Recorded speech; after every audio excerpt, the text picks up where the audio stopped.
মুসলিম। ১ আল জব্বার অর্থ পুনর্গঠনকারী, ভাঙা হৃদয়ের মেরামতকারী, সর্বক্ষমতাবান। ফজিলত: আল্লাহ সেই মহান সত্তা যিনি ভাঙা হৃদয় মেরামত করেন, হারানো আশাকে ফিরিয়ে দেন। যে ব্যক্তি কষ্টে বা ব্যথায় ইয়া জব্বার বলে ডাকে, আল্লাহ তার মনোব্যথা দূর করে দেন। এই নামের জিকিরে আত্মিক শক্তি আসে, মনোবল বাড়ে, আর জীবনে আল্লাহর সাহায্য অনুভূত হয়।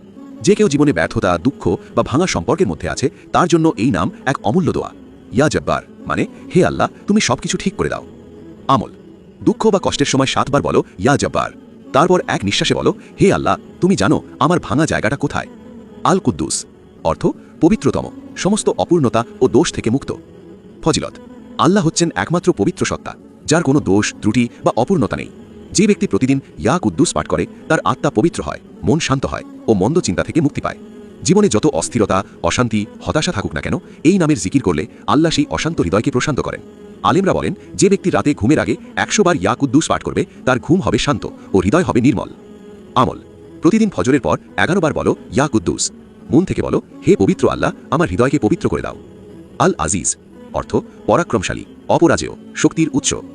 ফজিলত: আল্লাহর এই নাম মানুষকে আত্মসম্মান, সাহস এবং দৃঢ়তা শেখায়। যে ব্যক্তি নিয়মিত ইয়া আজিজ পাঠ করে, আল্লাহ তার হৃদয়ের শক্তি, আত্মবিশ্বাস ও মর্যাদা দান করেন।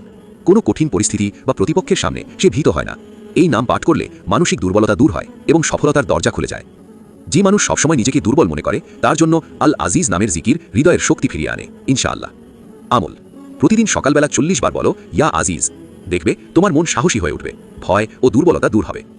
4 আল ফাত্তাহ অর্থ দ্বার উদ্ঘাটনকারী, সমাধান দানকারী। ফজিলত: জীবনে কখনো দরজা বন্ধ মনে হয়, সুযোগ আসে না, সমাধান মেলে না, তখন মনে রেখো আল ফাত্তাহ সেই মহান সত্তা যিনি প্রতিটি বন্ধ দরজা খুলে দেন। যে ব্যক্তি প্রতিদিন ইয়া ফাত্তাহ নামটি জিকির করে, আল্লাহ তার জীবনের জটিলতা সহজ করে দেন, কর্মজীবন বা ব্যবসায় সাফল্য দান করেন। এই নামের জিকিরে মানুষ সমস্যার নতুন সমাধান খুঁজে পায় এবং ভাগ্যের দরজা খুলে যায় ইনশাআল্লাহ। আমল: যখন কিছু আটকে যায় বা ব্যর্থতা আসে, 7 বার বলো ইয়া ফাত্তাহ। তারপর বলো, হে আল্লাহ, আমার জন্য সেই দরজাটা খুলে দাও যা আমি দেখি না। 5 আল জালিল অর্থ যিনি মহিমান্বিত, মর্যাদাশালী ও শ্রেষ্ঠ। ফজিলত: আল্লাহ আল জালিল, তার মহিমা ও মর্যাদার তুলনা পৃথিবীতে কিছুই হতে পারে না। তিনি সৃষ্টির উপরে, ক্ষমতায়, জ্ঞানে ও মহত্বে অনন্য। যে ব্যক্তি ইয়া জালিল নামটি জিকির করে, আল্লাহ তার অন্তরকে শান্ত করেন, তার মধ্যে বিনয়, শ্রদ্ধা ও আত্মসম্মান জাগিয়ে দেন। এই নামের জিকিরে আত্মা পরিশুদ্ধ হয়, মন থেকে অহংকার চলে যায় এবং মানুষ বুঝে যায় মর্যাদা শুধু আল্লাহর কাছেই পাওয়া যায়। আমল: নামাজ শেষে 11 বার বলো ইয়া জালিল আর দোয়া করো, হে আল্লাহ, তুমি আমাকে তোমার মহিমার ছায়ায় রাখো।